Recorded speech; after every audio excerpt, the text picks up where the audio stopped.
Arrancar a grabar entonces.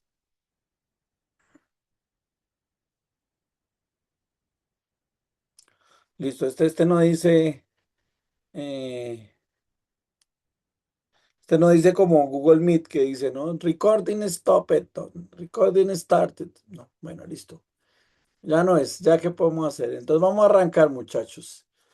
Entonces, la vez pasada hablamos un poquito de algoritmos, un poquito de la cosa, pero me gustaría que recordáramos. Bueno, no, pero antes de esto, echemos un repasito chiquito, un repasito sencillito así, tin, tin, para despertarnos, para estar en la misma sintonía. ¿Listo? Entonces, ¿cuál es la forma como nosotros nos comunicamos con el computador, muchachos? ¿A través de qué? Instrucciones. A través de extensiones, ajá, ¿de qué más? De algoritmos de programación, gracias, Camilo, de programas o de software, ¿cierto? ¿Qué podemos definir como un programa? ¿Qué es un programa? Lo que no es Instrucciones. tangible. Algo que es un conjunto de instrucciones que no son tangibles y que tienen unas características. ¿Quién se acuerda de las características?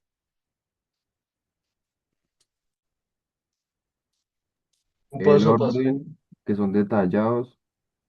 Detallados o de paso a paso, sí. ¿Qué más? Que son ordenados. Ordenados, ¿cierto? Que tienen un conjunto de pasos que se ejecutan en orden secuencial, detallados, ordenados. Y la tercera característica que va muy Que no ligada a son lo que vamos a ver hoy, ambiguos.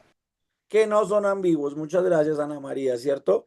Entonces, que ustedes digan que esta clase es buena o no, eso es muy de su percepción, de su experiencia, de lo que ustedes saben y de lo que ustedes esperan, ¿sí? Por ejemplo, ese resolver si la clase es buena o no de manera subjetiva, pues es ambiguo porque en realidad depende de su percepción, ¿listo? Perfecto. Y entonces decimos que cómo se llama ese conjunto de instrucciones que tenemos ahí. Eh, se llama, ¿cómo se llama ese conjunto de instrucciones o ese paso a paso? ¿Qué nombre le pusimos los ingenieros? Algoritmo. Algoritmo, ¿cierto? Entonces un algoritmo es un conjunto de pasos ordenados, detallados y no ambiguos para resolver un problema. Listo. Y ese algoritmo tiene tres partes fundamentalmente. ¿Cuáles son las tres partes del algoritmo? Ahora sí, Santiago, llegó tu momento de brillar. Ya lo habías puesto en el chat. Entrada, proceso y salida. ¿Listo? De forma resumida, ¿qué es la entrada de un algoritmo? ¿Qué es la entrada, sí, de un algoritmo? Son los elementos que lo ponen en contexto. Es el contexto y lo que me da los elementos necesarios para ejecutar el proceso. ¿Listo? Perfecto. ¿Qué sería entonces el proceso? La transformación. El, La transformación de esa entrada ¿en qué? Salida. En una salida, ¿cierto? Y ese es el tercer elemento. ¿Qué sería la salida del algoritmo? el resultado. El resultado, las entradas ya transformadas, ¿cierto? Entonces yo paso de em, de unas entradas con un contexto, les hago una transformación y con eso obtengo la salida del programa. ¿Listo? Eso fue lo que vimos así muy a grosso modo y pues como para que estemos en la misma sintonía. ¿Listo? Shmuel, cuéntame. Profe, la entrada sería algo así como la raíz, la semilla del proceso, algo así.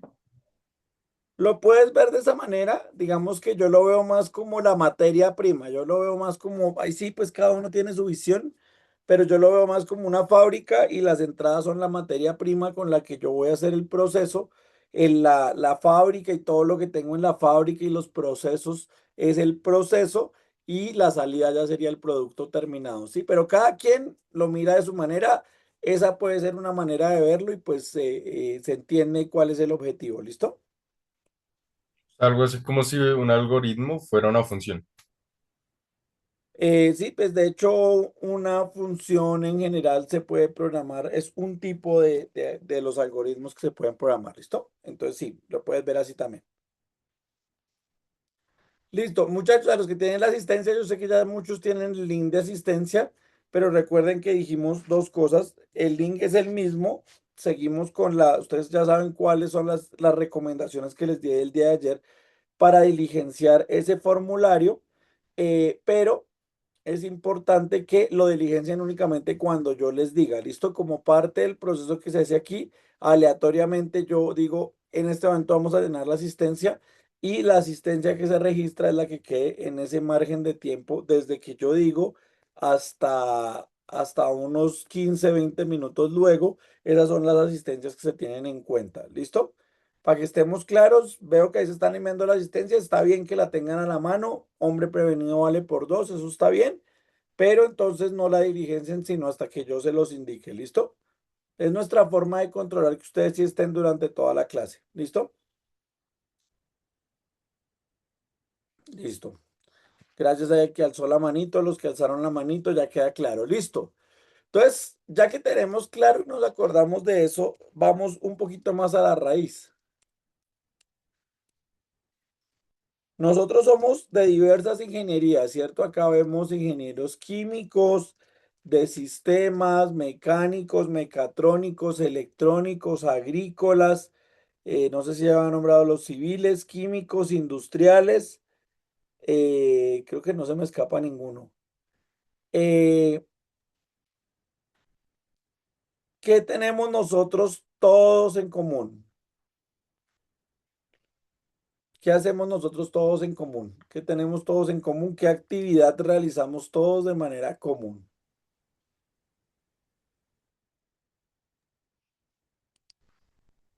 Diseñar. Diseñar, bueno, pero no todos diseñamos. Gracias, por ahí lo dijeron ya. Juan Diego lo dijo.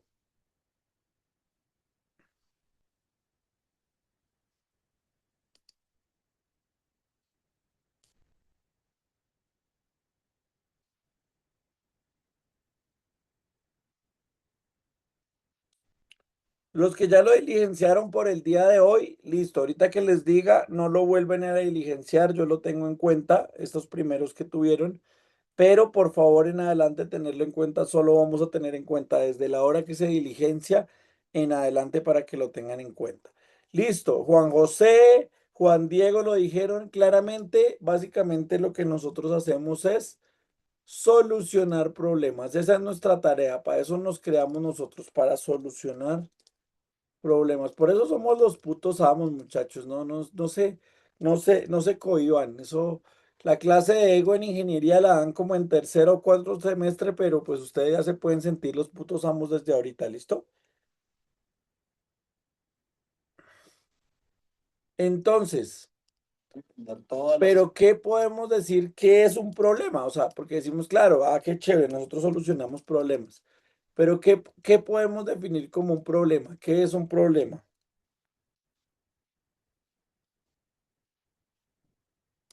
¿Cómo podemos resumir como qué sería un problema o qué sería una problemática?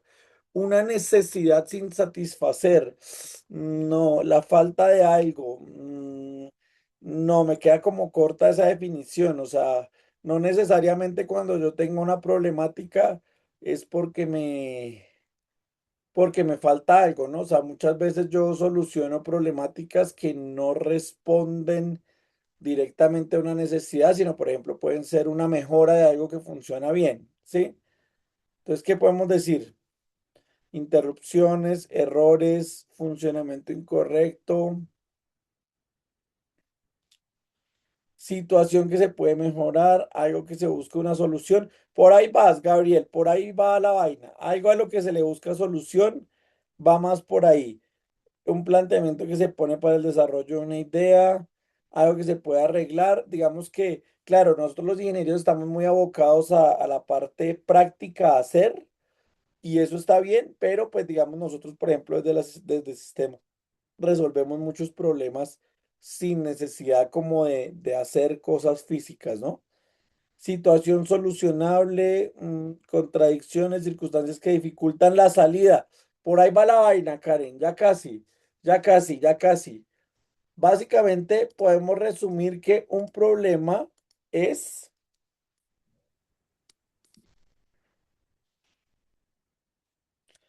miren que de manera general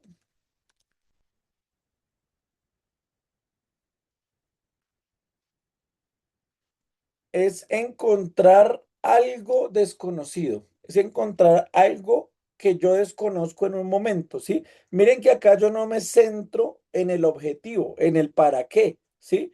Nosotros podemos solucionar, o sea, que nadie te diga que no puedes tratar de automatizar la tarea que te durar automatizando 4 horas una tarea que te tomaba 5 minutos, no te dejes que te lo digan, ¿listo? Eso en realidad no tiene un reflejo directo, digamos, en la productividad, en lo que hay que hacer, en algo que, sí, nada. Simplemente nosotros transversalmente hay un puente, se necesita montar un puente, no se sabe cómo debe ser el puente, pues vamos a diseñar el puente. Es algo que no se conoce, que con nosotros ya se conoce. ¿Listo? Ay, no, es que necesito hacer un programa que haga tal y tal cosa, pues ya tiene su programa aquí, ¿sí? Ay, necesito diseñar este nuevo componente que haga tal y tal y tal elemento. Entonces, necesito diseñar esta máquina que me haga esto. ¿Listo? O sea, es encontrar algo que en un momento es desconocido. Y entonces, por eso, para encontrar algo desconocido, yo necesito saber dos cosas fundamentalmente. ¿Qué creen que yo debo saber? Porque es que hay una frase muy famosa que dice, ¿no? Entender el problema es el 50% de resolverlo.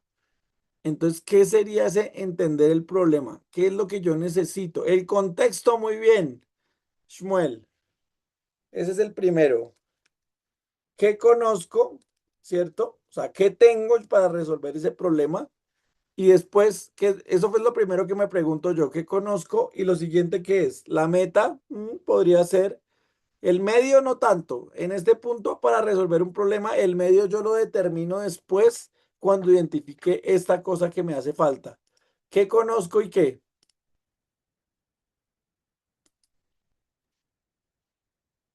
El objetivo,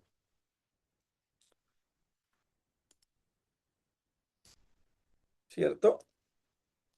¿Qué conozco y qué busco? Básicamente, para resolver un problema, yo lo que debo saber es listo. Me piden hacer, digamos, me piden a mí que les dicte esta clase de manera dinámica, entretenida. Ese es el problema que me plantean. Entonces yo digo, listo, ¿qué conozco? No, bueno, por ejemplo, cuando yo empecé a dictar este curso, yo no conocía las nuevas dinámicas de los jóvenes, de los streamers, porque aquí vamos a hacer video reacciones, vamos a hacer cosas diversas para tratar de que ustedes se sientan cómodos en este ambiente que es tan demandante que puede llegar a ser. ¿Listo? Entonces, arrancamos con qué conozco y después yo determino qué busco. ¿Listo? Entonces, miren que la entrada de mi problema cuando me lo plantearon fue mis habilidades de programación, mi conocimiento de clases virtuales, mi conocimiento de los estudiantes de la nueva generación. ¿Y qué busco al final? Pues que la clase sea entretenida, que sea graciosa, que sí. Entonces yo trato por eso que echemos el chismecito, de que hagamos, que miremos si vamos a jugar Just Dance o no. Ya miramos ahorita cómo lo hacemos. Si se animan, le hacemos de una. A las 8 hacemos break y hacemos breakcito de Just Dance ahí para que se alisten. Los que no tengan, vayan instalando la aplicación ahí en el celular, Just Dance Now. Entonces, para que la van instalando y competimos todos. Creo que podemos entrar todos a la sala y sin problema. Eh, entonces, listo, un problema es encontrar algo desconocido, entonces arranco. ¿Qué conozco? ¿Qué busco? ¿Y esto a qué se parece? ¿Qué sería? El que conozco a qué se parece de los algoritmos que hablamos. A la entrada, A las entradas, ¿cierto? Básicamente, ¿qué entradas en mi problema tengo y qué busco? ¿Qué sería? La salida. La salida, ¿cierto? ¿Qué entradas conozco? ¿Qué tengo y qué es lo que yo obtengo al final? ¿Listo? Listo, perfecto. Entonces ya decimos, listo, no, me queda claro que un problema es encontrar algo que en un momento no conozco, determinando qué entradas tengo y qué salidas tengo que obtener a partir de ahí, ¿listo? Entonces yo puedo decir que básicamente existen dos grandes grupos de problemas, ¿listo? Los problemas bien condicionados, que son los que solucionamos nosotros los ingenieros y por eso dicen que somos cuadriculados.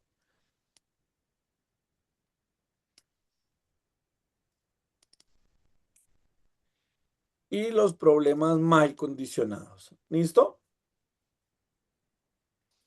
Entonces, ¿qué creen ustedes que sería un problema bien condicionado? ¿Cómo podemos definir un problema bien condicionado? ¿Qué creen ustedes?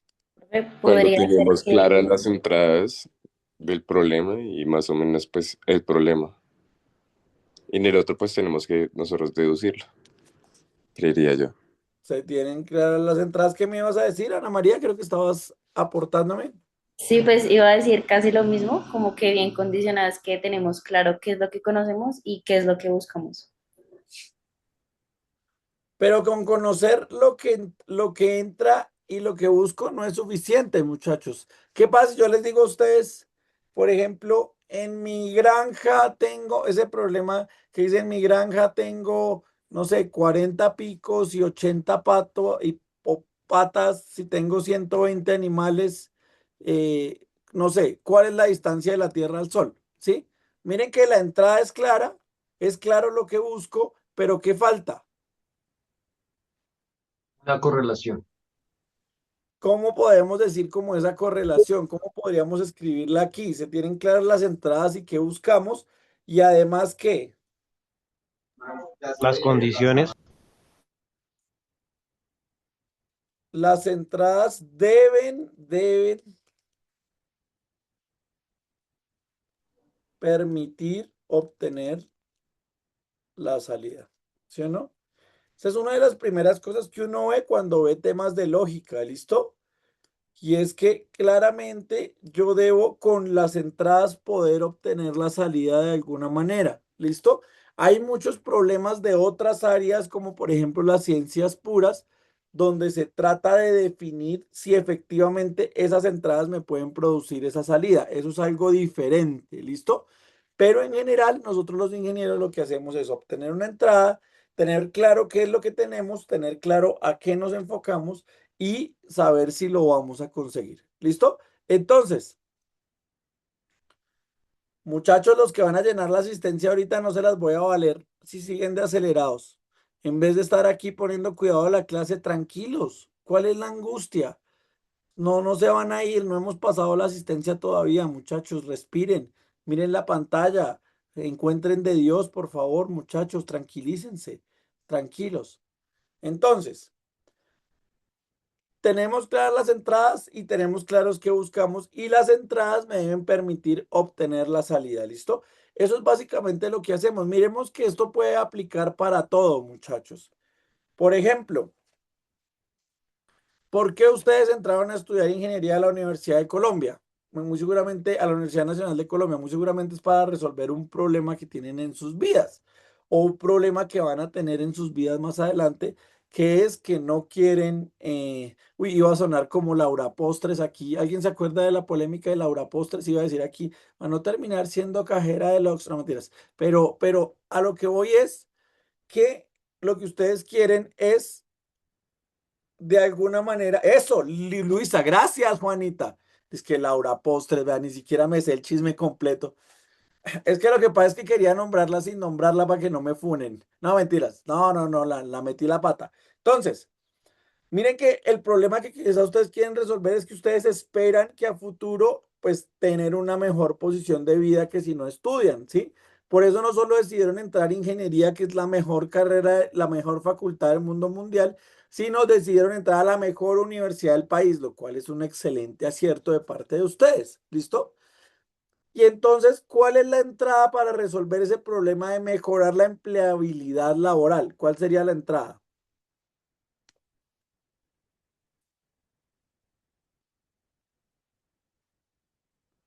¿Qué tenemos como entradas? La universidad, digamos que la universidad existe y está ahí. ¿Y qué más? El conocimiento. El conocimiento que ustedes tienen, o sea, ustedes mismos como personas serían una entrada a ese problema, ¿sí? Ustedes, sus capacidades, su cosmovisión, su todo. Ahora la pregunta clave aquí, muchachos, la pregunta clave aquí es, con las entradas que tenemos, ¿podemos obtener la salida, que es tener un título profesional para mejorar nuestra posibilidad de empleabilidad? ¿Cómo así que no, Gabriel? Póngase serio. No, Shmuel, ¿cuál depende? Vaya para filosofía, nada, aquí nada depende.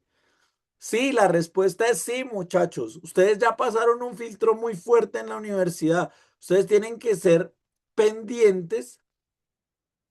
Ustedes tienen que tener en cuenta que ustedes pasaron un proceso en el cual el 90% de las personas como ustedes que se presentaron, 90% no pasaron, no tienen un cupo. ¿Listo? Ustedes ya pasaron ese primer filtro. Entonces, cada vez que se piensen en renunciar, se acuerdan del profe diciéndoles que no, que ustedes pueden hacerlo. ¿Listo? Porque efectivamente ustedes lo pueden hacer. ¿Listo? Ustedes son un problema bien condicionado, muchachos. Severo piropo que me estoy mandando el día de hoy así. Si los ven así hoy todos sonrientes y contentos, entonces ustedes dicen, no, es que el profe me dijo que era un problema bien condicionado, ¿sí o no? Entonces, todavía queda el proceso que es un poquito largo, están arrancando hasta ahora, pero les aseguro que pueden obtener esa salida a partir de esa entrada que tenemos, ¿listo? Entonces, esos serían los problemas bien condicionados. Y en contraposición, ¿cuáles serían los problemas mal condicionados entonces? Serían problemas ¿qué problemas tendrían estos problemas? Que las entradas no son suficientes para obtener la salida. Ok, que las Yo entradas diría que para satisfacer no el me proceso permiten más bien, obtener ¿no, la profe? salida. Dime. Sería para satisfacer el proceso. Sí, pues, se puede ver como para obtener la salida o para ejecutar el proceso. Digamos que está bien, cualquiera de los dos.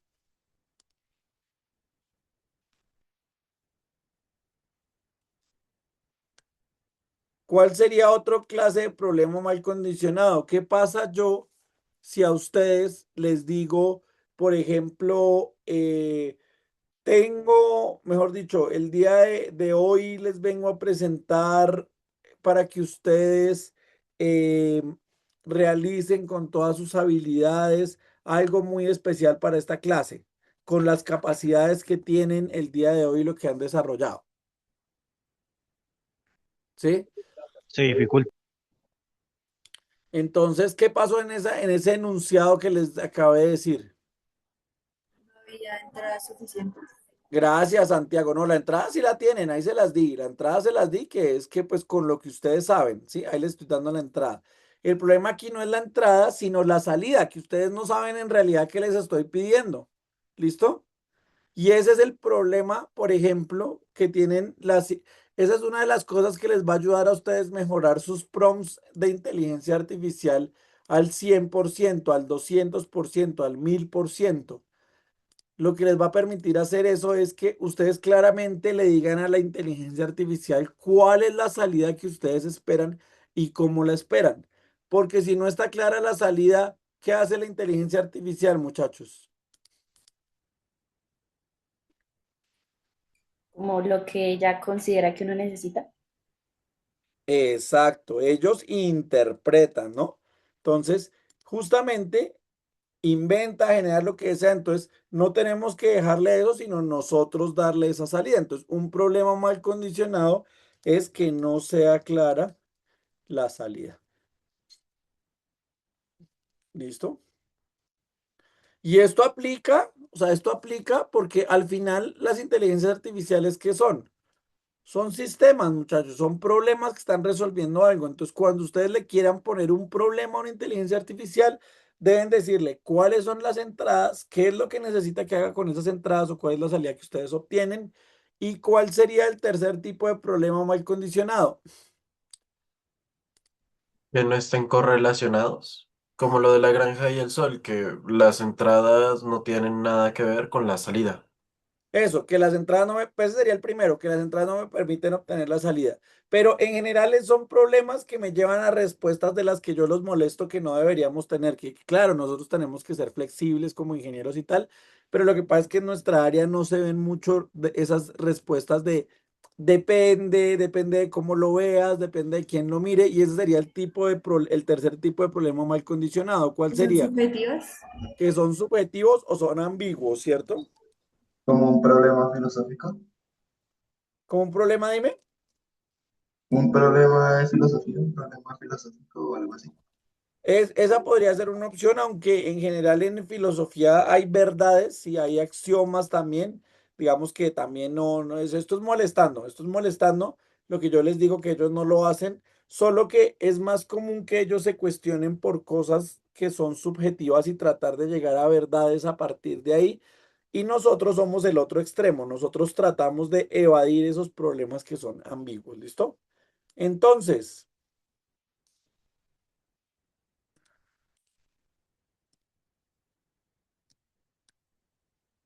vamos a verlo rápidamente.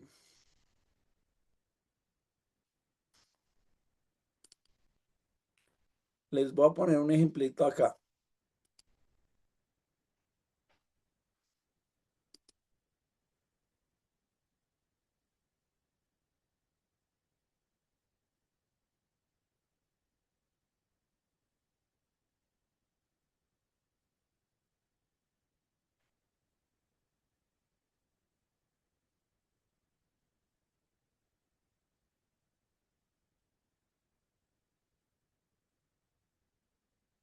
Si yo les digo, muchachos, ¿cuál de estos memes es mejor? Depende de quién lo mira. No, pero entonces hagámoslo. Tratemos de mirar si a quién le parece mejor el de la izquierda, el de las inscripciones, el de los 450 puntos. Alce la manito.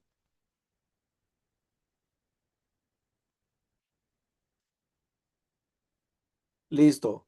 Bajemos la manito de nuevo y ahora miremos si a alguien le parece mejor el de la derecha.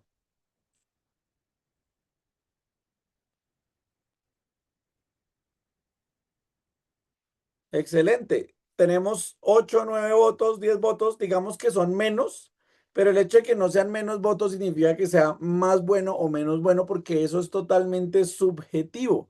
¿Listo? Eso depende de ustedes, depende de su realidad, de cosmovisión. Probablemente a los que les pareció chistoso el de la derecha es porque han vivido la situación de tener que hacer varias veces el examen o tienen a alguien cercano que le ha tocado hacer varias veces el examen y por eso ese meme conecta más con la parte de la personalidad, ¿sí? Y a los de la izquierda muy seguramente son personas que efectivamente sacaron un buen puntaje en el ICFES, pero de pronto en la nacional es a otro precio, ¿listo? Pero mire que eso depende de la experiencia individual de cada uno de nosotros. Y ese tipo de problemas no son los que resolvemos nosotros, ¿listo? Esos son problemas mal condicionados. ¿Cuál es el mejor meme? Pues no sé, o cuál es la imagen más bonita. Esos son los problemas en los que nosotros debemos tratar de evadir en todo momento, ¿listo?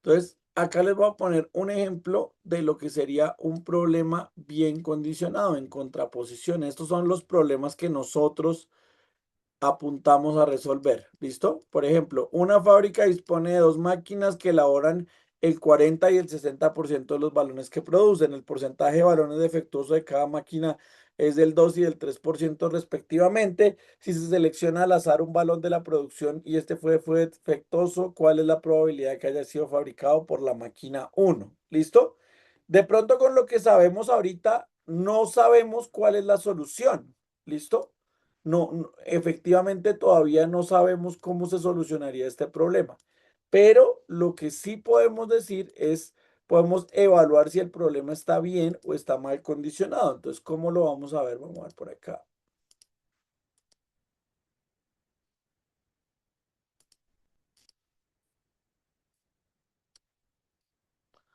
Entonces, mire, me están diciendo cuál sería mi entrada.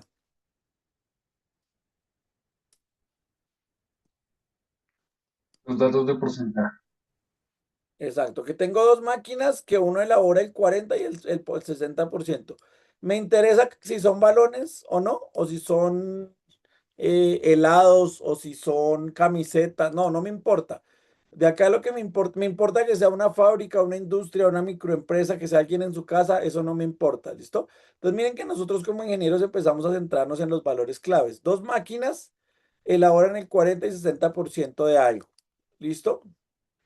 Tengo otro dato y es que tengo un porcentaje defectuoso del 2% en la primera máquina, 3% en la segunda máquina. ¿Sí ven? Y, y tengo, ese serían mis datos de entrada. ¿Listo?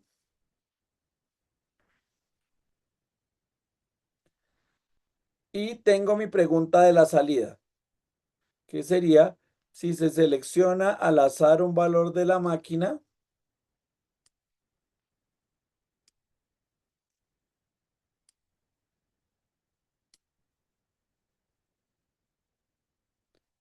¿cuál es la probabilidad de que haya sido? ¿Sí ven? Entonces nosotros nos centramos en los valores claves que tenemos directamente ahí, que tenemos que encontrar. Quizás no recuerdo, yo, o sea, yo ahorita, digamos, no me acuerdo del proceso de cómo se hace esto. Me imagino que se sacan las probabilidades, se puede hacer una ecuación también y se despeja. Se podría hacer con ecuaciones, pero creo que hay que aplicar normas de las probabilidades. En fin, aquí lo importante no es solucionar este problema, porque lo que les digo, yo graduado con maestría, ahorita no me acuerdo cómo se hace, ¿listo? Eso no es lo importante. Si bien yo puede que no sepa cómo lo solucione, yo puedo saber si ese problema sí es solucionable o no.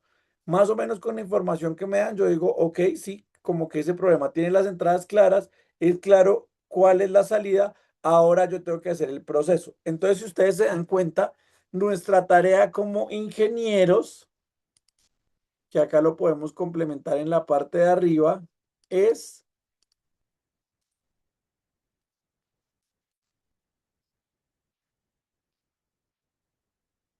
crear procesos. ¿Sí se dan cuenta? Si se dan cuenta, todo esto se resume a entrada, proceso y salida. La entrada la podemos modificar, no, es lo que viene del entorno, es lo que podemos conseguir. Nosotros lo que más podemos controlar es cómo transformamos esa entrada para obtener la salida. ¿Listo? ¿Cómo vamos hasta aquí, muchachos? ¿Vamos, Melos?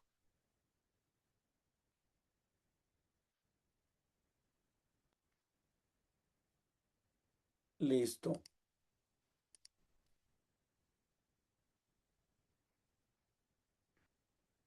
Entonces,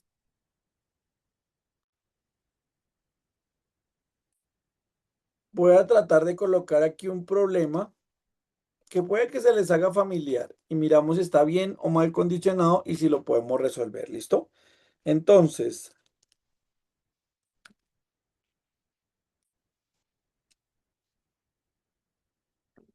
tengo un grupo de 200 estudiantes de programación de computadores que requieren calcular su nota final.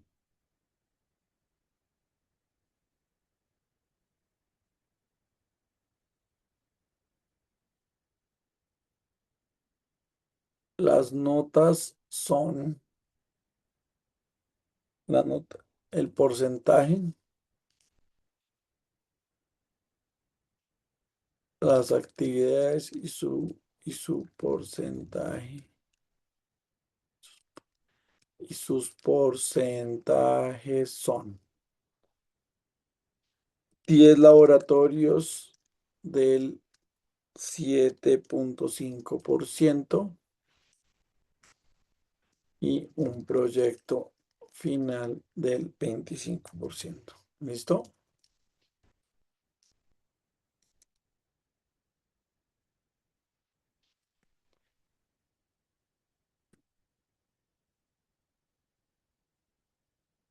¿Cómo puedo crear un programa que ayude a calcular esa nota? Listo. Aquí hay algo súper importante, ¿no? Y es que es una de las características que nosotros tenemos como ingenieros. ¿Listo? Y es que nosotros tendemos a generalizar. ¿Listo? Nosotros en nuestra naturaleza está generalizar los problemas, ¿sí o no? Pues porque digamos que de manera sencilla, yo diría, ah, no, pues sencillo, dígame cuál es su nota de laboratorio uno, laboratorio 2, laboratorio 3, laboratorio 4, hago el cálculo matemático a mano, pium, pium, pium, y le doy el resultado, ¿sí o no? Pero eso, ese quemar las notas solo me funciona para un estudiante, ¿listo? Y yo necesito hacer programas que me funcionen para cualquier persona que lo quiera utilizar. Y ese es el tipo de cosas que nosotros hacemos. ¿Listo? Porque aquí lo limito y digo que tiene que ser un programa, muchachos. ¿Por qué creen ustedes? Que tiene que haber un algoritmo para que con cualquier dato de entrada pues genere una salida, así sea diferente, pero pues que tenga solución al mismo problema. Exacto, porque el programa me permite diseñar ese algoritmo que me va a permitir transformar cualquier entrada que llegue en ¿Qué la pasó? salida que yo deseo. ¿Vamos del ¿Listo? baño? Pero Bueno, ahí dejemos a Carlos con su hermanita. Acá a todos me alegra que estén igual, que vayan camino a la clase, que estén cumpliendo con sus responsabilidades y que aún así estén aquí conectados a clase, muchachos. Eso me motiva. ¿Listo? Entonces, es algo que debe aplicar de manera general para todo y al final los programas me permiten automatizar ciertos procesos, ¿sí? Entonces, yo aquí no quiero estar haciendo cuentas de manera individual con cada persona que llegue, sino quiero hacer la cuenta una sola vez con cualquier entrada que me llegue y voy a obtener un resultado, ¿sí?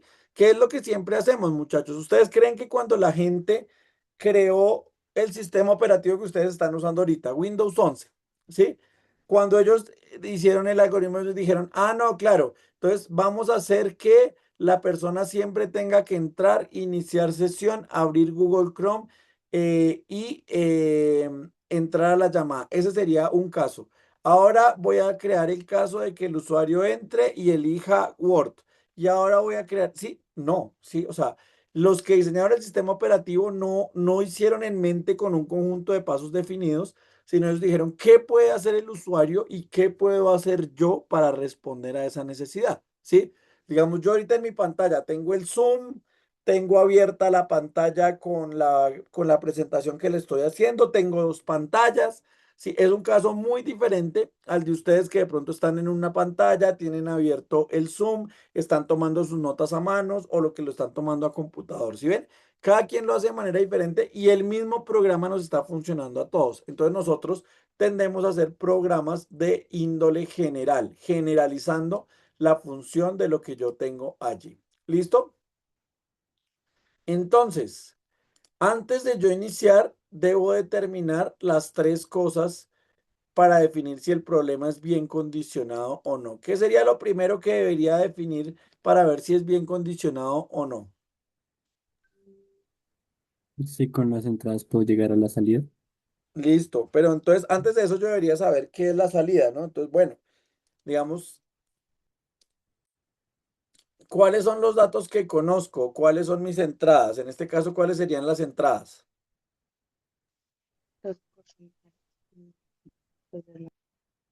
Las Los actividades 200 y su porcentaje. estudiantes. Mire por ejemplo ese, los 200 estudiantes son relevantes en este problema.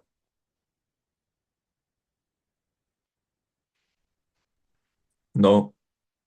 Alison, porfa, diligencia la asistencia. Entonces, si quieren, muchachos, con el tema que tenemos, porfa, vayan a diligenciar la asistencia. Ya les envío el enlace a los que no lo tengan. Vamos diligenciando entonces la asistencia de una vez. Ya la resolvemos.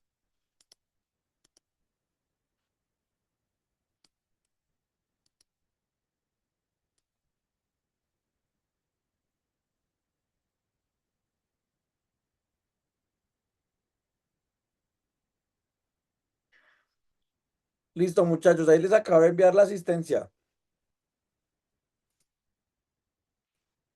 Entonces, porfa, van diligenciando la asistencia de una vez. Yo aprovecho y voy a traer agüita que me está doliendo la garganta un momentico, muchachos.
Listo, muchachos, llenamos la asistencia, por favor. Mm,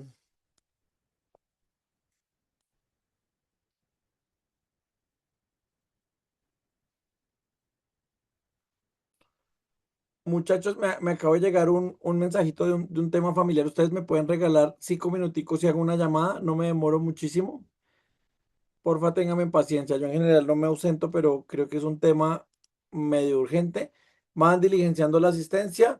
Vamos mirando el tema del problema. Ya no me demoro. No me demoro.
Listo, muchachos, llegué. Espero que hayan podido llenar la asistencia. Entonces, discúlpenme.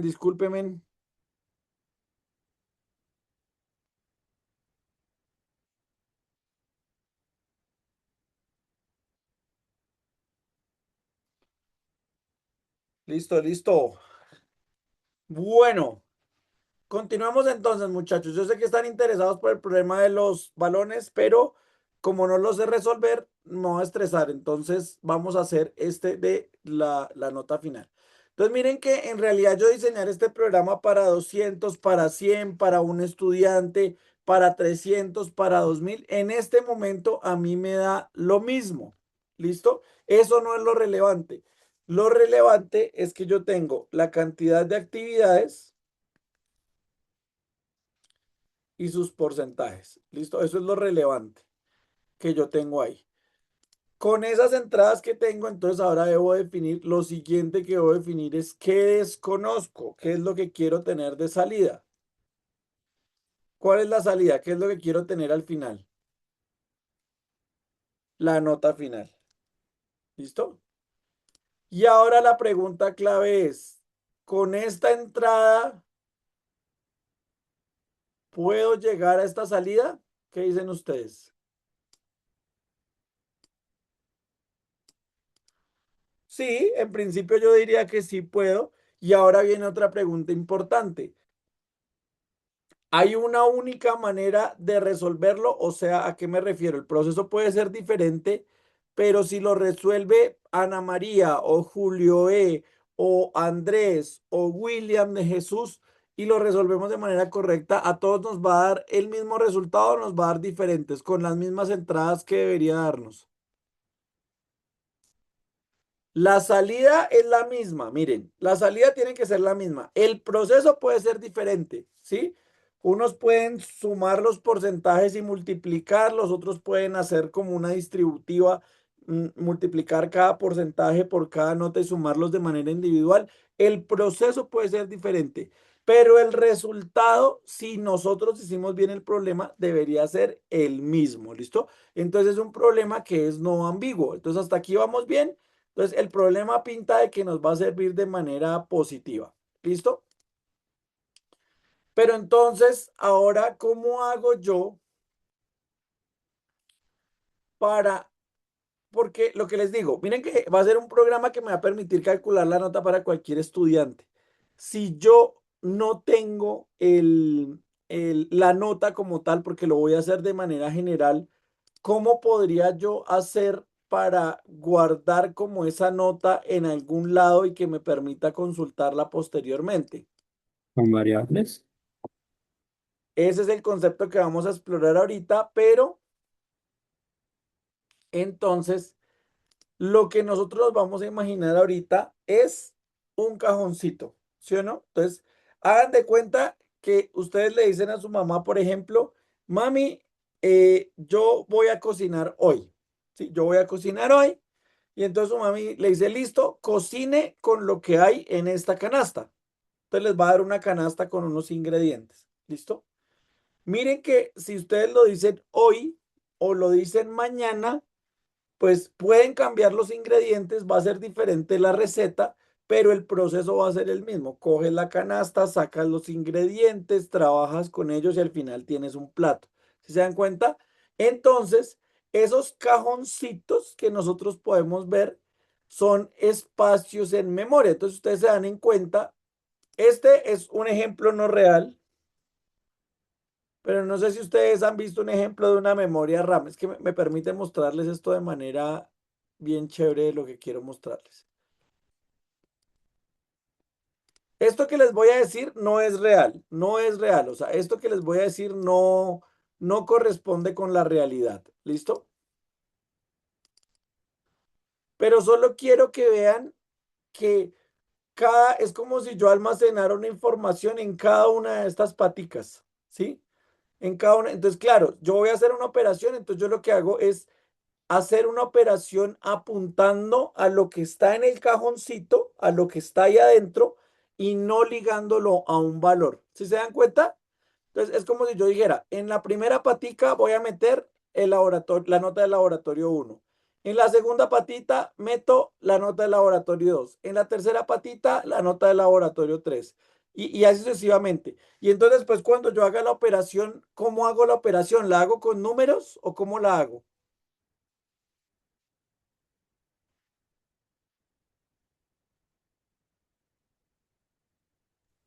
Con datos.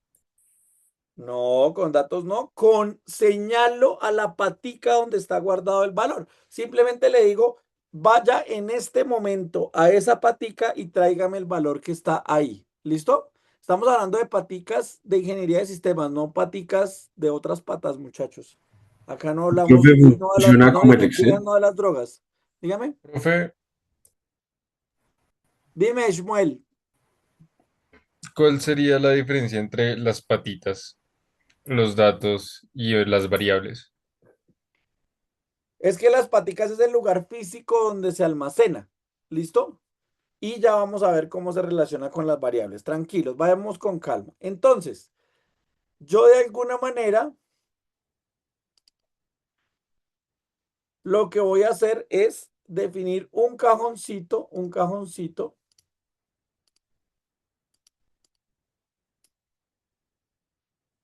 Entonces, miren que esa es como la representación física, pero si nosotros hacemos una representación conceptual, lo que voy a hacer es tener diferentes cajoncitos.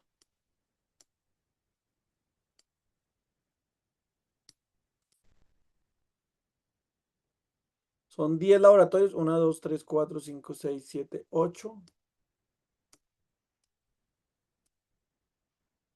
9, 10.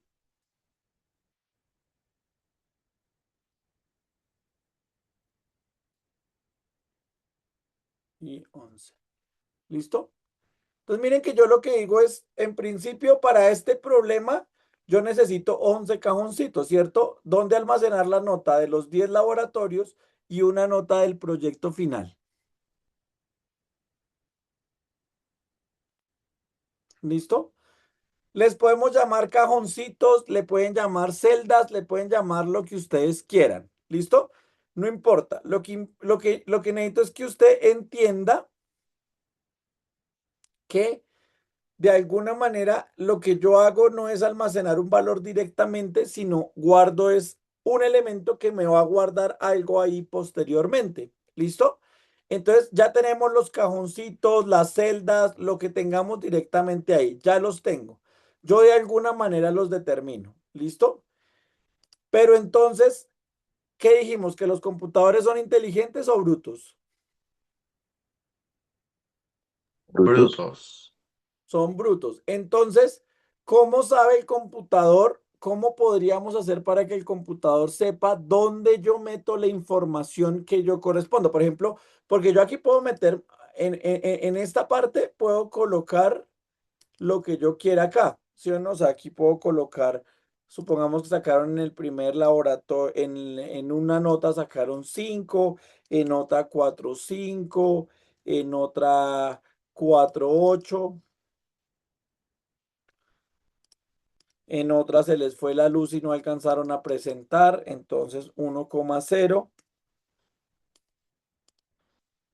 Después se recuperaron porque les dio cargo de conciencia. Después el profe les regala su primera bicicleta. ¿Alguien conoce las bicicletas de la Universidad Nacional de Colombia? ¿No saben? Muy pronto, en algún momento les va a llegar su primera bicicleta. ¿Qué es una bicicleta de la Universidad Nacional de Colombia? Miren, así, chun. Su primer 0,0 es su primera bicicleta. ¿Listo? ¿Y A por qué todos las nos va a llaman pasar, bicicletas? muchachos. Dime. ¿Por qué las llaman bicicletas? No te das cuenta. No, pero ahí sí nos falta imaginación. Vea, una llantita, el cero es una Eso llantita, el punto es los pedales y el cero es la otra llantita. Por eso se es le de llama. ingeniería, no de artes.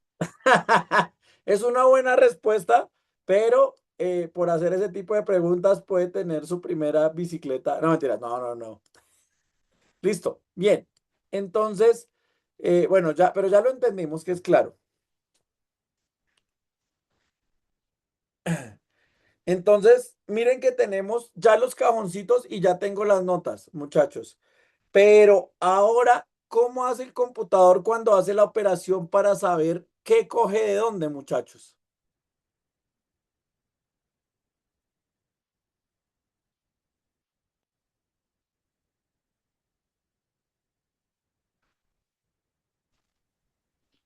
Excelente, Gabriel. Muy bien. Hay que nombrar la celda, ¿cierto? ¿Cómo nos distinguimos nosotros los hijos cuando somos varios hijos, nuestros papás, cómo nos distinguen? Pues por nuestro nombre, ¿sí o no? Aunque igual cuando los papás llegan a una edad le dicen a uno, usted, cosito, sí, tan, pero no importa, ¿listo? En general sabemos, entonces lo que hacemos es ponerle un nombre. ¿Qué nombre deberíamos ponerle a la celda, muchachos?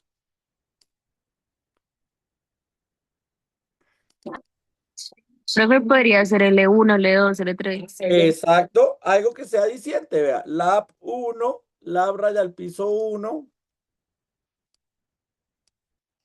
lab raya al piso 2.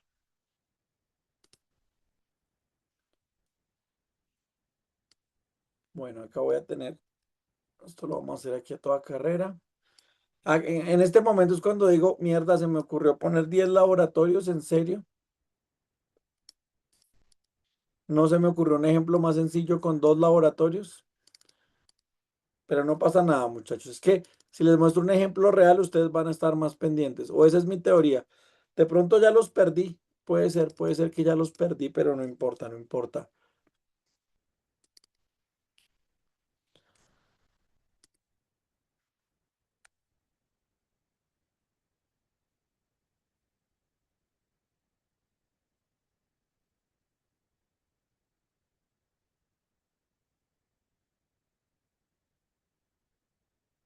Listo. Tengo mis laboratorios y mi proyecto final. ¿Listo? Entonces, miren que ya esta tarea de ponerle un nombre a cada casillita es algo muy relevante. Si se dan cuenta, tanto le va a ayudar al computador para saber de dónde va a extraer los datos, como me va a ayudar a mí para decir dónde debe guardar los datos. Si se dan cuenta, en este momento exactamente donde yo le diga que guarde los datos es desde donde él los va a tomar. ¿Listo? Entonces, si se dan cuenta, este es el ejemplo de un estudiante, pero puede que para otro estudiante, no sé, tenga lo mismo.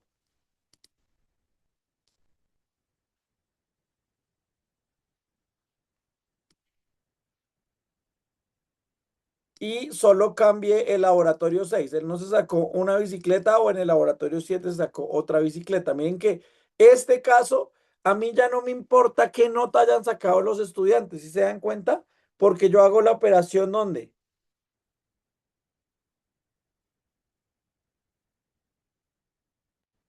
En el algoritmo. Exacto, y hago la operación que con las casillitas. Si te das cuenta, yo hago la operación directamente con las casillas, no con el contenido. Si se dan cuenta, eso es mágico. Y esa es la base de todos los programas que nosotros tenemos, muchachos. Todo son casillitas que tenemos ahí directamente. ¿Cómo se llaman esas casillitas, muchachos? Entradas, inputs, Variables. Variables. Y ahora, ¿por qué creen que se llama variables? ¿Por qué es el nombre de variable? Que ahora Porque va a puede tener cambiar. porque puede variar. exactamente, porque no tiene un valor fijo. La variable no es un valor. La variable es una posición en memoria del computador. ¿Sí se dan cuenta? Lo tenemos claro, muchachos. Esto es importante. Yo sé que para muchos de ustedes hay que bobada, ¿sí? Para muchos de otros dirán como, wow, espectacular.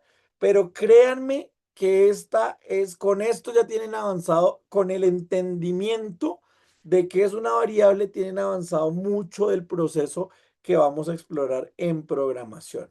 ¿Listo? Entonces, las variables, resulta que ya dijimos, ¿no? Los computadores son bruticos, ya sabemos que los computadores son complicados, entonces este nombrecito, el nombre, entonces la variable está formada, ya dijimos que las variables son posiciones en memoria que tienen un nombre, ¿cierto? A este nombre se denomina identificador. ¿Por qué creen que se le llama identificador? Miren que acá no simplemente le doy los conceptos por verlos, sino los tratamos de entender.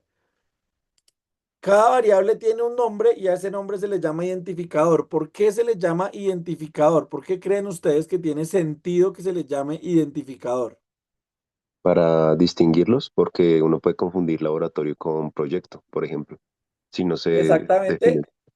Es una forma de verlo y otra forma es porque me permite identificar únicamente un espacio de memoria. Entonces, miren que nosotros ya empezamos a ver ciertas características sobre los identificadores. Entonces, miren que esto lo estamos sacando a pura lógica. Aquí no estamos aprendiendo nada de manera extraña. Esto lo estamos sacando a pura lógica. Entonces, lo primero que yo les diría a ustedes es,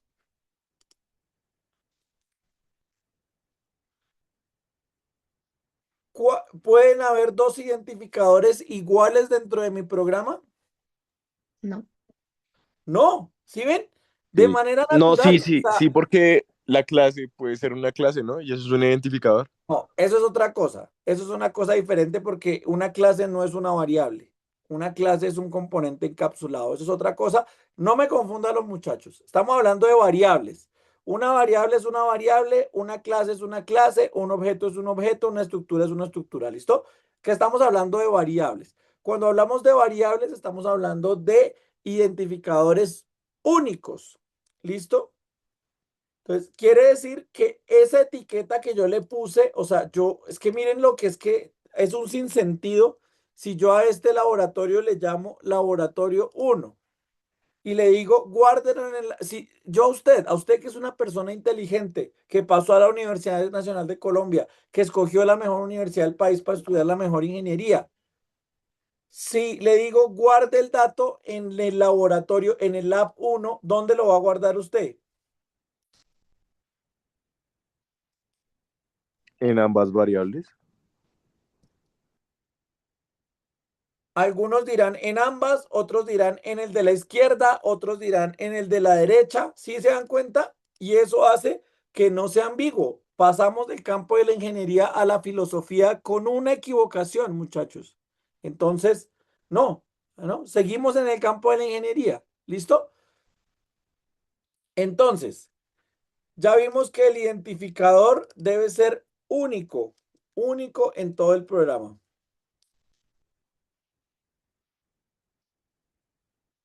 Después vamos a ver ahorita más adelante un concepto que son variables locales, variables globales, con las cuales yo puedo en un mismo programa tener dos variables que se llamen igual. Eso puede pasar. Pero en este momento quiero que les quede claro que de manera lógica, no pueden haber dos identificadores iguales en el mismo programa porque si no, pues si yo me confundo, pues el computador que es bruto más. ¿Listo? Entonces, ese es el primero, debe ser único.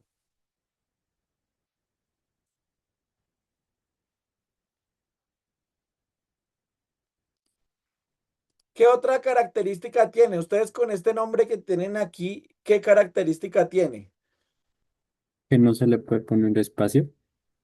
Uy, excelente, esa es una buena, esa la vemos más adelante. Listo, no pueden tener espacio.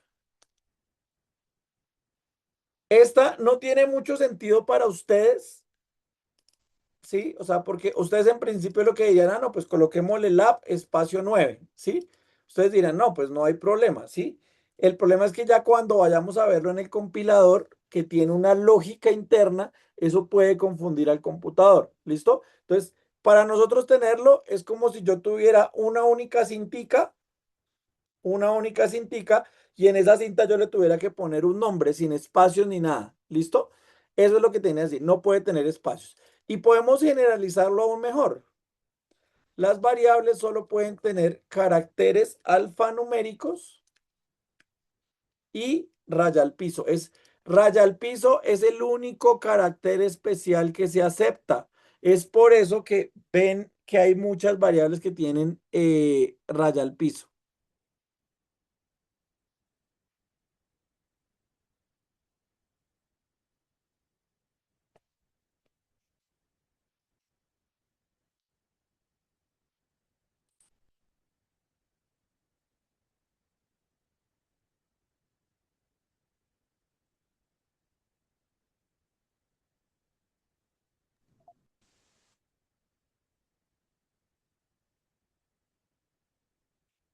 Listo. Entonces, caracteres, por eso es que en ingeniería y nosotros utilizamos mucho, que ustedes siempre dirán, ay, qué raro que ustedes utilizan mucho ese raya al piso. Pues la razón es porque es el único carácter especial que nos ayuda. Entonces, cada vez que ustedes quieran colocar un espacio entre dos elementos para separarlo, pues no le colocan espacio, sino le ponen raya al piso y así se ve muchísimo mejor. ¿Listo?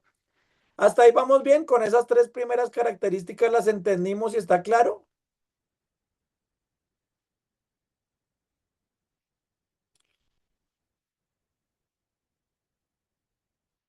Profe, y Listo. por acá un compañero también mencionó que hay que decirle al computador, pues el tipo de variable, o sea, Dale, digamos el eso tipo sí de lo vamos dato. a ver ahorita. Estamos viendo primero, perfecto, ya lo vamos a ver, eso es clave, pero entonces estamos arrancando primero con la etiquetica, lo que ya vimos, ¿sí o no? Entonces, ¿cómo lo nombramos? Y tenemos unas normas de nombramiento, ¿sí? Porque como el computador es muy brutico, él no, la única forma de que entienda es cumpliendo estas normas, si no, no cumplimos, ¿listo? La otra característica es que no puede empezar por número, no puede.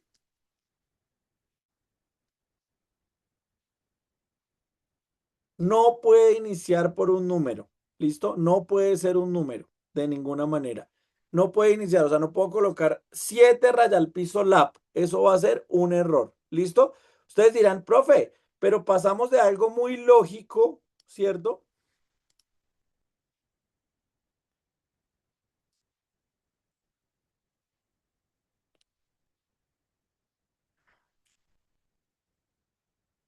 Profe, ustedes te pasamos de algo muy lógico que es que sea único en todo el programa.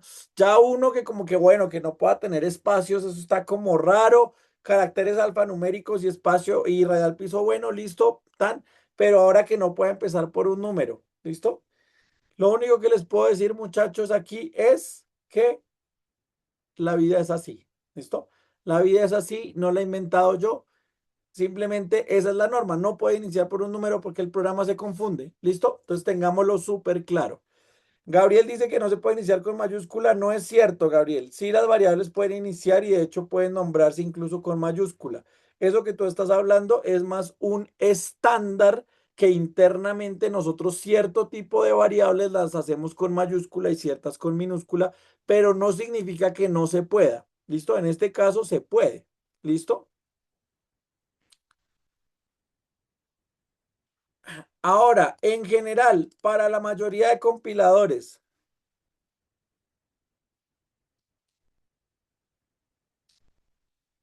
no puede tener más de 256 caracteres. ¿Listo? O sea, más de 256 letricas entre números, letras, raya al piso, no pueden haber más de 256. Ay, ¿por qué 256? Eso parece arbitrario, porque es una potencia de 2, que es la forma como nosotros asignamos los espacios en memoria. ¿Listo? Simplemente tienen un espacio. Hay ya programas que aceptan mayor longitud, pero si usted tiene que hacer una variable de 256 caracteres, o sea, más larga que un tweet, eso no tiene sentido. ¿Listo? Shmuel, cuéntame. Profe, ¿esas restricciones o condiciones de las variables pueden cambiar dependiendo del lenguaje de programación? Sí, sí, esa es una distinción importante. En general, las que les pongo acá, único para todo el programa, no puede tener espacios, caracteres alfanuméricos. Esas son restricciones generales de todos. ¿Listo? Ya el tema de que no pueda empezar por número o que no pueda tener más de 256 caracteres es casi, digamos que es una característica de C++ y Python. Este aplica para los dos y para la mayoría de lenguajes lo tiene, pero hay algunos que sí lo permiten. Y este sí es para C++, aunque hay algunos compiladores que lo permiten. ¿Listo? Shmuel, cuéntame algo más. Profe, si los computadores son brutos y uno le tiene que explicar todo a los Sí. computadores, ¿cuál es la diferencia entre hablarle en un lenguaje y en otro? Pues básicamente porque, entonces acá viene el concepto que no lo vimos ayer, el concepto de compilador. ¿Listo? Entonces, el computador en realidad, ¿qué es lo que entiende? O sea, si nos vamos a la raíz, ¿qué es lo que entiende el computador? Datos Código binarios. binario. Uno y Solo ceros. unos y ceros. No entiende absolutamente nada más. Solo unos y ceros. ¿Listo?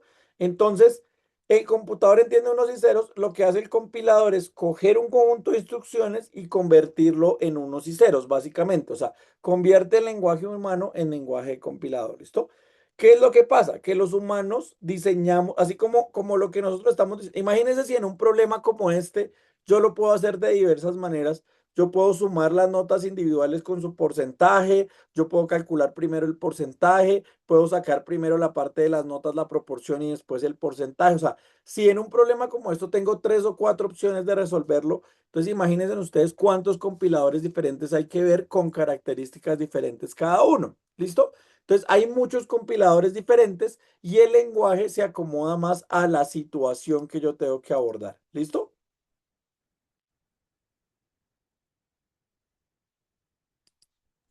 Ok, listo. Esa es la O sea, como diferencia depende del básicamente. contexto, Depende lo que del se contexto, necesite. en este caso vamos a hacerlo en C++, porque pues el profe considera que C++ es la herramienta más, yo lo hago y más adelante lo van a entender, de hecho con lo que vamos a ver ahorita lo van a entender, y es porque para mí el manejo de tipos de datos es una habilidad fundamental en la programación. Programas como Python son tan de alto nivel, o sea, tienen como tanta abstracción que, por ejemplo, no usan tipos de datos de manera directa y eso hace que ustedes puedan tener muchos problemas ahí. ¿Listo? Listo. Y lo último es que no se pueden usar ¿Cómo? palabras reservadas. ¿Qué creen ustedes que serían las palabras reservadas, muchachos? ¿A qué les suena esa Los palabra reservada? códigos, Sí, son palabras que usa el programa que tiene para cierta cosa en específico. O sea, que ya las tiene guardadas para cierto propósito.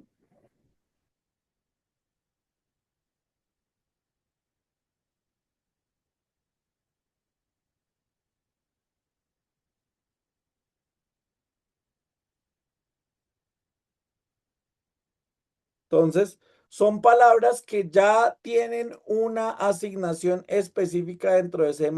Listo, en este caso, las palabras reservadas son muy de los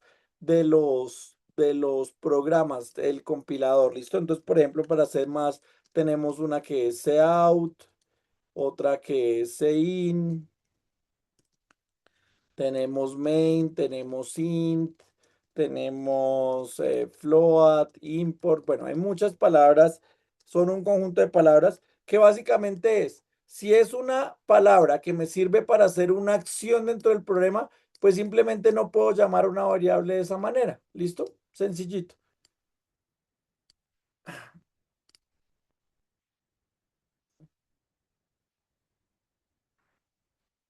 Y en general, acá vienen, hay dos tipos de.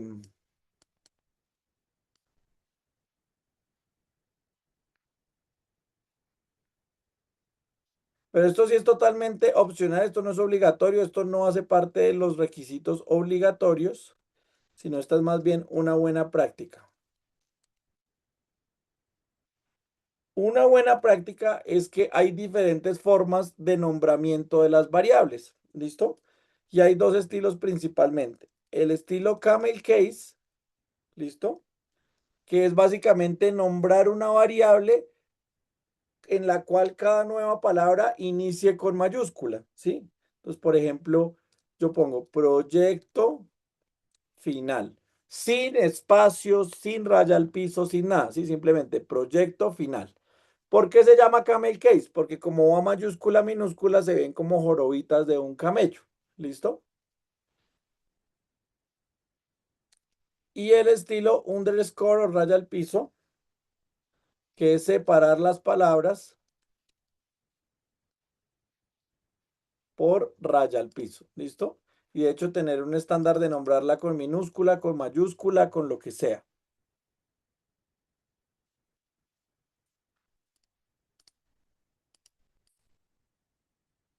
¿Listo? Entonces, ¿qué estilo estoy usando aquí, muchachos? En las variables que yo nombré para mis cajoncitos de acá, ¿qué estilo estoy usando?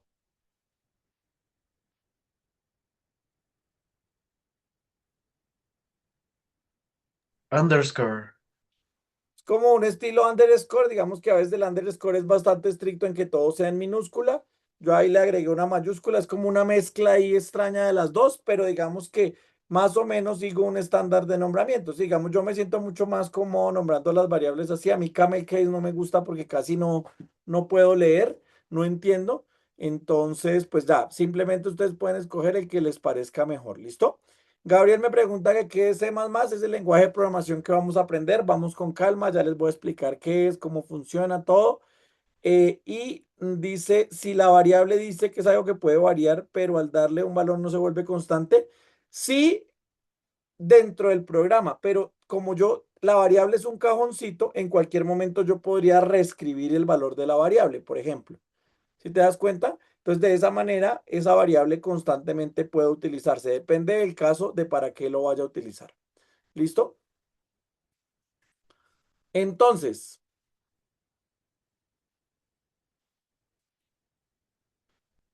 ya dijimos que las variables tienen un identificador, ¿cierto? Y ya vimos que tenemos unas características importantes que se deben tener en cuenta. Ahora, lo que vamos a hacer es mirar otra característica que tiene la variable. Entonces, si yo le hago como un suma a la variable, ¿cierto? Si llego y me paro acá,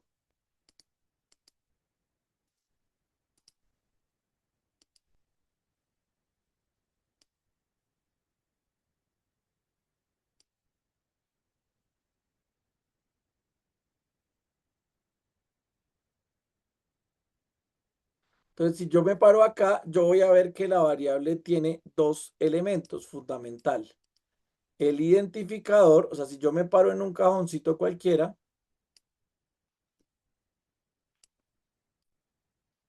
yo voy a ver que tiene el identificador. Cuando yo pongo este mayor menor, significa que es algo que no literalmente está así, sino que es el nombre, ¿listo? Acá adentro tengo el valor, ¿cierto? Entonces miren que el cajoncito yo tengo el valor, el identificador, y ahora si hago un zoom un poquito más, es que el computador es tan bruto que yo incluso le tengo que decir el tipo de dato. ¿Qué es el tipo de dato, muchachos? Yo creo que a todos nos ha pasado alguna vez. ¿A cuántos de ustedes su mamá los ha regañado por barrer afuera con la escoba con la que se barre adentro? ¿A ninguno? ¿Ninguno barre? No, qué tristeza. Ah, mire, ahí los tenemos, claro. O sea, la escoba de afuera es la de afuera, la de adentro es la de adentro, ¿sí o no? Esto es algo similar, ¿sí o no? Y uno le dice a la mamá, pero ¿cómo hago yo para saber cuál es la escoba de afuera? Ah, no, es que es la rojita y la otra es la rosada. ¿Sí se dan cuenta? Entonces, la mamá, en vez de ponerse a dejarlo de manera tan subjetiva como la rosada y la verde, ¿qué debería hacer la mamá?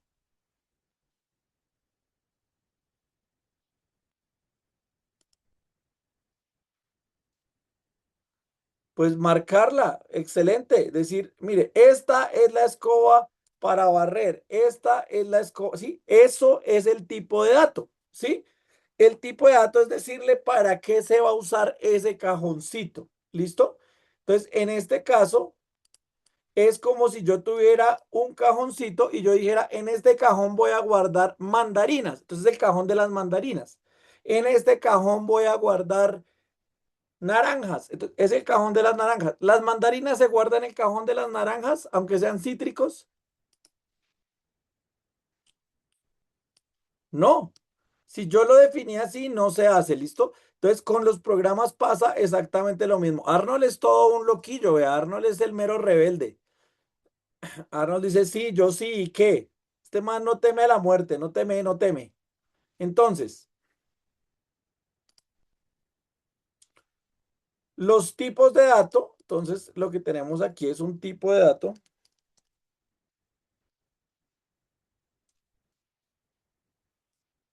Los tipos de datos son lo que le indica al programa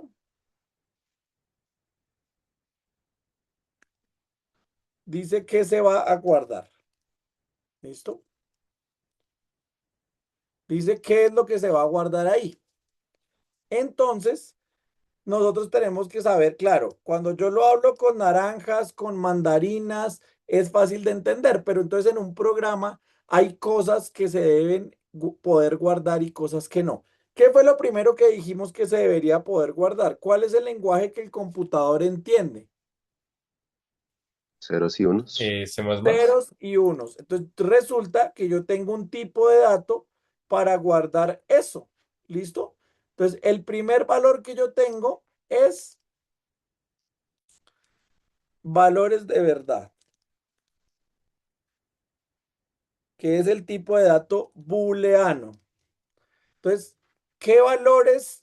Si yo le digo a un cajoncito,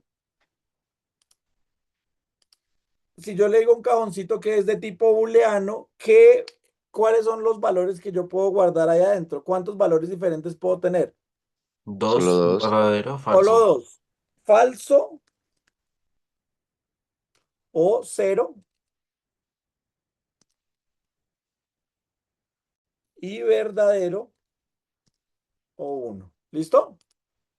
Entonces, el primer tipo de dato que vamos a ver es el valor booleano. Shmuel, cuéntame. ¿Qué significa booleano? Booleano viene del álgebra de Boole. Boole fue el señor que se dio cuenta que toda operación matemática se podría representar en términos binarios de ceros y unos y fue el que creó toda la parte de tablas de verdad. Señor, no me acuerdo cómo es el apellido de él. George Boole. El apellido es Boole, pero el nombre no me acuerdo. Venga a ver. Creo que es George, si no me falla la memoria. Sí, George Bull se llamaba el señor. Entonces, pues por el señor fue y gracias al señor es que tenemos gran parte de la computación. ¿Listo? Listo. Entonces, el tipo de dato booleano. Después del dato booleano, con lo que les acabé de decir, que básicamente el señor Bull descubrió que yo puedo hacer operaciones matemáticas.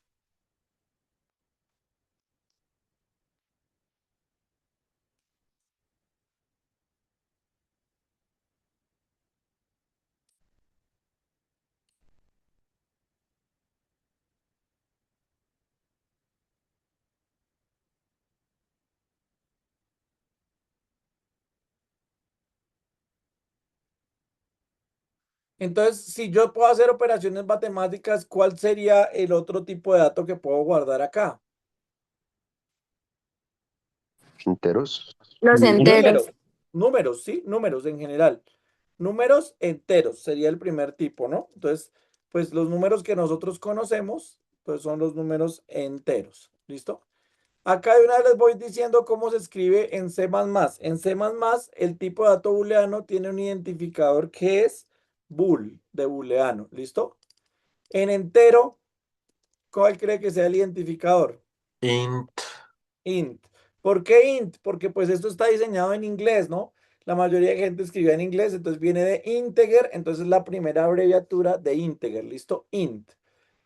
¿Y qué puedo guardar yo en un cajoncito que sea de tipo int? Cualquier número que no tenga decimales. Cualquier número que no tenga decimales, pero resulta que este tiene un límite, ¿listo? Yo únicamente puedo ir de -2 a la 31, o sea, el número más grande que yo puedo guardar es de 2 a la 31 en una variable normal entera.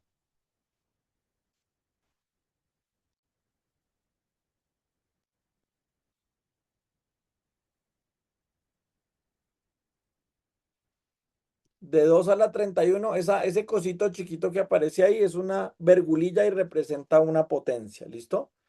De 2 a la 31 hasta, de -2 a la 31 hasta 2 a la 31 menos 1. ¿Por qué creen que esto va hasta 2 a la 31 menos 1, muchachos? ¿Por el cero? Ah, excelente, por el cero, ¿cierto? Entonces yo tengo menos dos números a la 31 en atrás, menos dos números a la 31 adelante, pero el cero está en la mitad. Entonces el cero cuenta, entonces le quito un valor al valor positivo, ¿listo? 2 a la 31 es un número grande y pues digamos que yo igual puedo crear variables que almacenen más valores aún más grandes. Pero entonces aquí viene algo importante. Y es que lo que nosotros estamos viendo se llaman tipos de datos primitivos. ¿Por qué creen que se llama número de datos primitivos?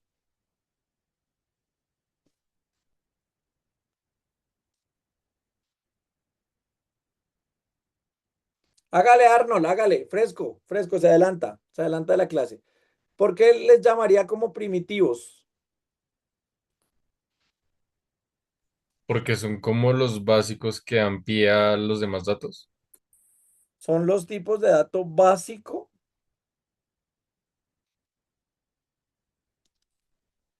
sobre los cuales se pueden construir los demás tipos. ¿Listo?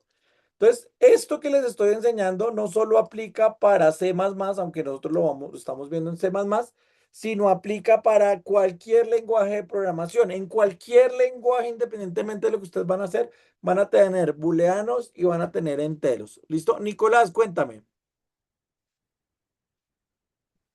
Es que no entendí ahorita lo que dijeron del cero.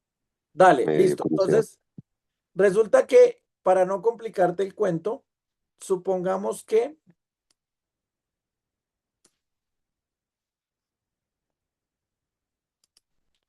o sea, yo digo que en esa casilla el tamaño máximo que yo puedo guardar, o sea, yo tengo unas posiciones en memoria y yo digo lo máximo que yo puedo guardar en este cajoncito es algo así como 2 a la 61. ¿Sí? O sea, 2 a la 61 cifras, ¿sí? 2 a la 62 cifras. Hasta ahí vamos bien. Esa es la capacidad que me dan a mí para guardar ahí, ¿sí? ¿Hasta ahí vamos Ok, bien? O sí, sea, eso es lo que me dicen en principio. Voy a guardar ahí hasta 2 a las 62 cifras. Pero lo que pasa es que yo quiero guardar tanto números positivos como números negativos. Entonces digo, ah, bueno, entonces voy a coger la última posición y esa me va a ayudar a decir si un número es positivo o es negativo. Pero entonces con eso yo estoy perdiendo de alguna manera, mira que estoy partiendo el conjunto en dos, en los números positivos y en los números negativos. Entonces, si tengo 2 a la 62, ¿cuánto quedaría a cada lado del proceso? ¿Cuántos números negativos podría tener y cuántos números positivos debería tener? 31 a cada lado. Ay, tienes toda la razón, William, es 2 a la 32. Sí. Entonces, yo lo que tendría es 2 a la 31 a cada lado, que es lo que yo tendría en este caso. ¿Listo? Que es básicamente menos, yo puedo guardar números negativos, el más grande es menos 2 a la 31 y el más pequeño es menos 2 a la 31 y el más grande es 2 a la 31. Hasta ahí vamos bien. Cogí el conjunto y lo dividí en dos. ¿De acuerdo? Ok, Ahora, entonces, resulta que eso es, si fueran los números, arrancaría de menos 1 hasta la menos 2 a la 31 y desde 1 hasta 2 a la 31. Hasta ahí estamos claros. ok. Pero entonces ahora me dicen, ¿y el cero cómo lo guardo? Entonces, ¿qué tengo que hacer?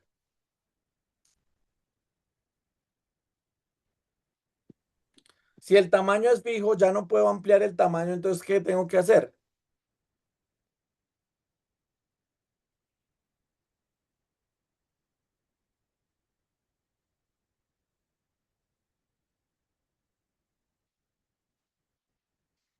Tengo que quitarle un valor de alguno de los dos bandos y colocarlo como cero. ¿Sí te das cuenta? Entonces lo que hago es que en este caso quitarlo a los números positivos. Entonces los números negativos pueden ir desde menos 1 hasta menos 2 a la 31, que es el número más grande, y el número positivo es de 2 a la 31 hasta 2 a la 31 menos 1 porque le quito la posición del cero. ¿Listo? Ok, sí, sí, sí, sí entiendo. Listo. Perfecto. Ya vamos a ver, los tipos de datos primitivos son 4. Sigamos con esto, muchachos, para poder avanzar. Entonces, ya tenemos valores de verdad, tenemos números enteros. ¿Qué otro tipo de números debería tener yo? Los números que nunca te fallan, los números que son tus amigos y no te flayan, ¿cuáles son? Ah, Reales. los reales, estos compañeros que son de barrio, ¿sí? Los amigos, los números reales, los que no te fallan. Dice Kevin, o sea, que solo se toman en potencia. No, Kevin, esa es una referencia. O sea, pues el número que tú puedes guardar es el equivalente a 2 a la 31, que no sé qué cantidad debería tener, pero debe ser como 32.000 millones, una vaina así, es un número gigantesco. Entonces, pero no significa que lo tengas que guardar en potencia, ¿sí? Solo es tener en cuenta que ese es como el número máximo que se puede guardar. ¿Listo? Entonces, ahora tenemos los números reales. ¿Listo?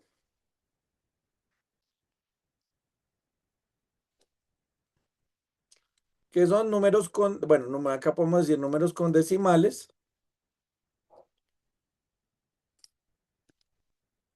Acá son números sin decimales.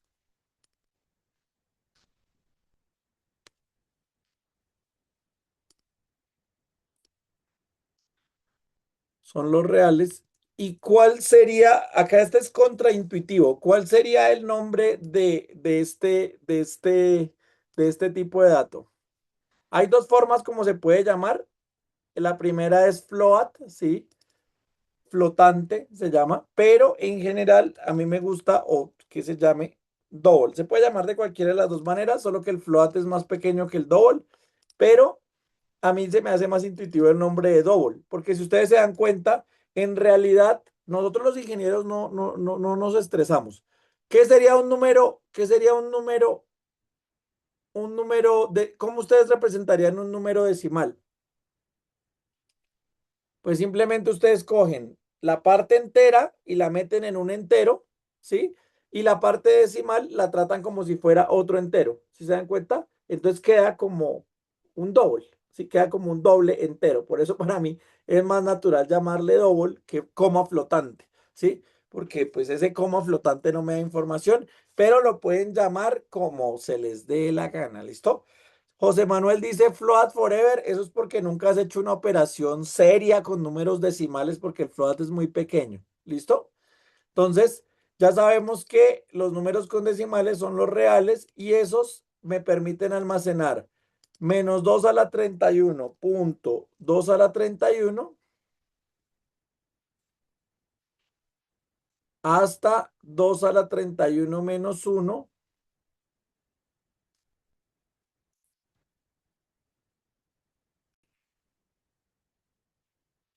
punto 2 a la 31. ¿Listo? O sea, me permite guardar tanto una parte decimal como una parte entera. ¿Listo? Sí, el float es un poquito más pequeño que el double, pero para las operaciones que nosotros hacemos funcionan los dos. Yo lo digo molestando.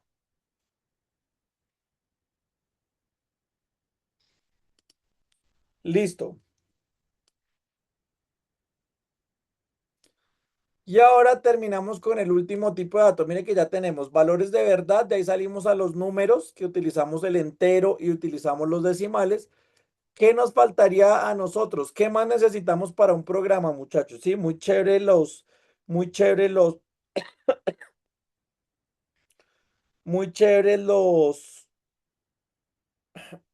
perdón que me atoré.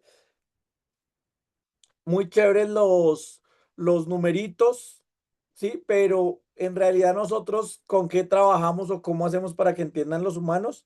Con texto, ¿listo? Entonces el tipo de dato primitivo, mire que estamos hablando del primitivo, el que le da origen a todo es los caracteres. Los caracteres son letras, es una sola letra, un solo, ¿sí?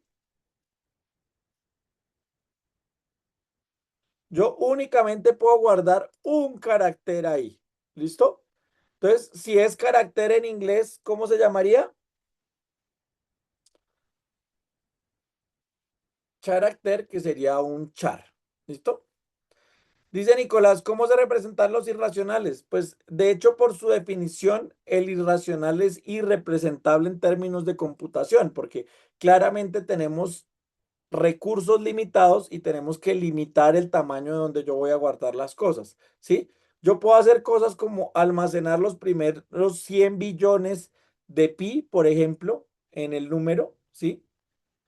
Y eso lo puedo guardar en algún momento, pero yo no puedo guardar toda la longitud de un número irracional, siempre voy a tener que redondearlo, ¿listo? Entonces, el carácter me permite guardar una letra o un carácter especial. Más adelante vamos a ver cómo se hace, porque esto al final, aunque parezcan letras, al final terminan siendo números, pero bueno, eso lo vamos a ver más adelante. Entonces, hasta ahora, ¿cómo vamos acá, muchachos? Hasta ahora, ¿cómo vamos con esto?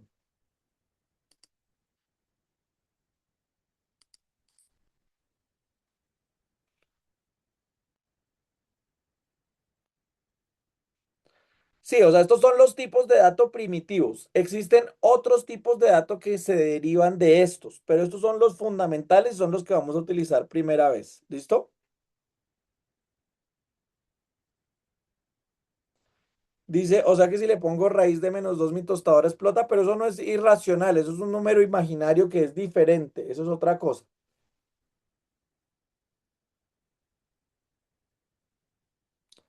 Dice, pero no lo puedes representar algo así como raíz de 2.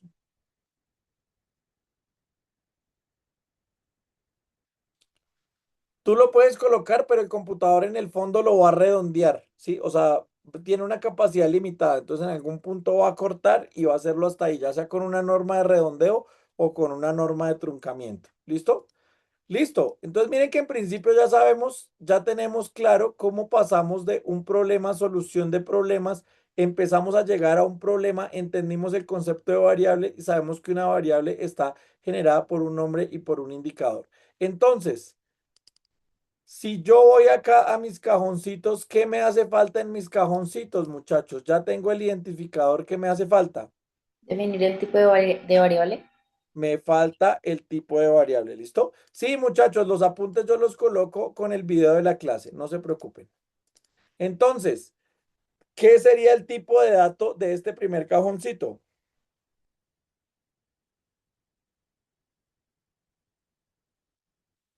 ¿Quién vota que este primer cajoncito debe ser entero?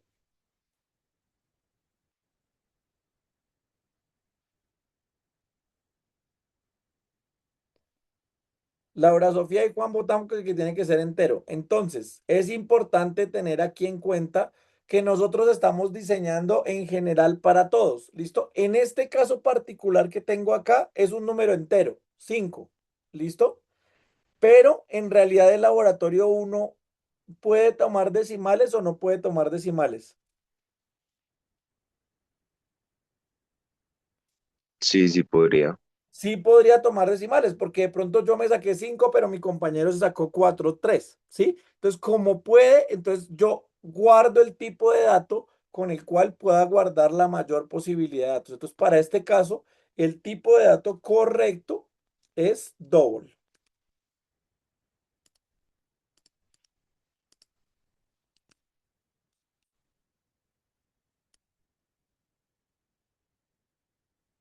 ¿Listo? Si lo vemos, no es tanto por, es más por la convención que yo tengo ahí. ¿Listo? Entonces, miren que yo ya tengo la estructura general de mi variable. ¿Listo? Mi variable está formada por una posición en memoria, con lo cual yo no me voy a preocupar el computador cómo lo guarda. Yo puedo decir que es una de las paticas de esto y me lo imagino así y así funciona. Y ese cajoncito va a tener un nombre con el cual yo puedo apuntar a ese cajoncito y tiene un tipo de dato. Y tiene obviamente un valor interno que es ya cuando le ingresen un valor, vamos a ver cómo funciona. ¿Listo? Muchachos, ¿cómo quedamos hasta aquí? ¿Cómo estamos con la tarea de nombramiento de variables? ¿Con la parte de problemas bien formulado? ¿Vamos bien? ¿Alguien tiene dudas, inquietudes? Es el momento de decirlas, muchachos. Profe, yo tengo una pregunta. Dímelo. ¿Qué pasa si, por ejemplo, aquí vamos a usar solo números enteros, pero yo pongo Yo uso double. ¿Tiene alguna consecuencia o algo? No, en ese caso, digamos que acá, de hecho, si yo le coloco 5 nomás, en realidad el computador lo almacena como 5.0, como si no tuviera decimales, como si tuviera decimales ceros. ¿Listo? Pero al revés sí no se puede. Si yo trato de meter una variable con decimales en una variable entera, uno me puede mandar error dependiendo del lenguaje, o dos, simplemente le quita la parte decimal y solo usa la parte entera. ¿Listo? Entonces, es importante saber elegir muy bien el tipo de datos antes de tenerlo allí. ¿Listo? Profe, una pregunta, ¿no hay un tipo de dato en el que yo pueda ingresar un texto? Sí, pero ya no es un tipo de dato primitivo, pero lo vamos a ver más adelante, que es el tipo de dato string que me permite guardar textos, pero al final, en el fondo, son simplemente caracteres. ¿Listo? Lo vamos a ver, pero sí lo puedo ver, solo que no es un tipo de dato primitivo. Porque es que para nosotros en la computación lo importante son los números. El texto vino después ya cuando se empezaron a crear programas. ¿Listo? Listo, muchachos. Entonces voy a parar la grabación del día de hoy. Yo les subo este material a la plataforma para que esté disponible el día de mañana. Esto lo estoy haciendo en el transcurso